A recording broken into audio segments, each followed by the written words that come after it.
15 to determine Nnamdi Kanu's fate. The Supreme Court on Thursday slated December 15 to deliver its judgment on the appeal that is seeking to compel the federal government to release the embattled leader of the indigenous people of Biafra, IPOB Nnamdi Kanu, from detention. A five-member panel of the Apex Court, headed by Justice Kudirat Kekere Ekum, okayed the matter for judgment after counsel for both FG and the detained IPOB leader adopted their final brief of argument. While FG was represented by a team of lawyers that were led by an acting director of civil appeals at the Federal Ministry of Justice, Mr. T.A. Ghazali, SAN, Kanu's legal team was led by a former Attorney General of the Federation and Ministry of Justice, Mr. Kanu Agibi, SAN. Even though Agibi, SAN led Kanu's team of lawyers, however, it was Prof. Mike Ozokeme SAN that presented his appeal to the Apex Court panel. Ozokeme SAN prayed the court to not only order the immediate release of his client from detention, but to equally award very heavy and punitive costs against the federal government. We urge my lords to uphold our cross appeal in order to do substantial justice for this matter and to the respondent who has been in detention since June 29, 2021, even after the lower court ordered his release and that he should never be prosecuted again on the same court. They are still holding him unconstitutionally. We pray, my lords, to deliver justice and use this case just like in Ojukwu River State to demonstrate that no man or government should be above the law. Ozokeme SAN pleaded, however, in this situation, FG's lawyer Ghazali SAN urged the Apex Court to uphold the amended brief of argument he filed on May 3, 2023. He prayed the court to allow FG's appeal, set aside the judgment of the Court of Appeal which ordered Kanu's release, and order the resumption of his trial before the Federal High Court in Abuja on terrorism-related charges. It will be recorded that the Court of Appeal in Abuja had, in a judgment it delivered on October 13, 2022, ordered Kanu's release from detention.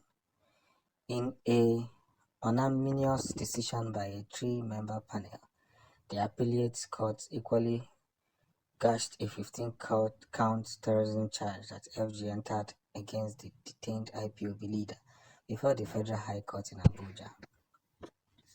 The court said it was satisfied that FG flagrantly violated all known laws when it forcefully rendered Kanu's from Kenya to the country for the constitution of his trial. It held that such arbitrary use of power by the Nigerian government devastated the trial court of the jurisdiction to continue with Kanu's trial. However, dissatisfaction with the judgment, FG took the matter before the Supreme Court. It further persuaded the appellate court to suspend the execution of the judgment pending the determination of its appeal. You see, Nnamdi Kanu is a free man, and freedom we ask, freedom shall we get. One thing is very important that we should note, that at this point where everybody is seeking for justice, that Nnamdi Kanu may be returned back to where they brought him from. We hope that this very Tinubu's government will not misbehave. Let them do the needful. Nnamdi Kanu is not a terrorist, and those unknown government that is causing problem in the southeast are not from IPOB. These are government sponsored, and sooner or later it will be proven by the right statistics. Restoring Biafra should be one of the most important things we should consider doing, and that is where the whole struggle begins from.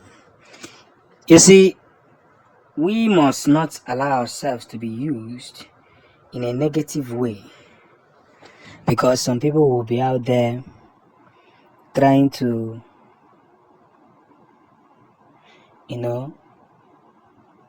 convince ourselves in a negative format. It won't be nice. Yes, it won't be nice at all.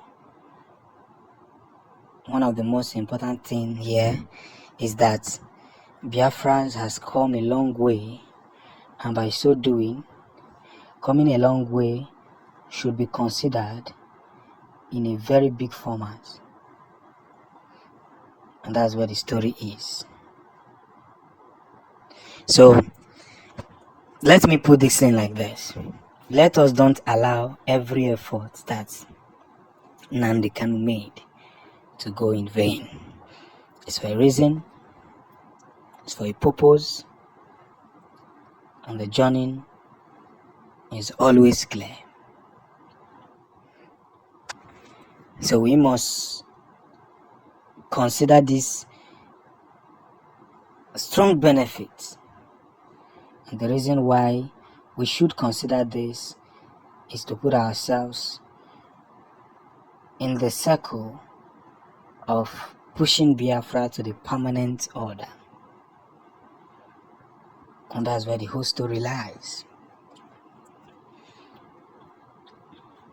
You understand? That's where the whole story lies. But as we consider the face of victory,